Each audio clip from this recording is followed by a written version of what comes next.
Gagal na kitang gustong makita ulit, Shena. Hindi mo kailangang pumunta rito. Miss lang talaga kita. Uy! Bakit parang affected ka? Hindi ah. Kanina mo pa sila tinitingnan. Nakakainis lang kasi mukha nung influencer na yon. Nagseselos ka ata. Bakit ba kahit lagi siya ring galit? Ang ganda niya pa rin tingnan. Ano tinitingin-tingin mo dyan?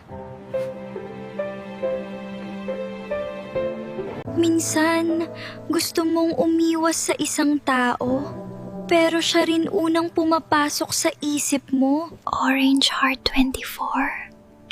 Ikaw pala yun. Ang cute mo naman. Na-miss kita, Sienna. Catalina, tumigil ka nga. Close talaga sila. Sa tingin mo, nagseselos na ba si Gavin? Comment part 3 kung gusto mong malaman bakit galit si Catalina kay Sienna.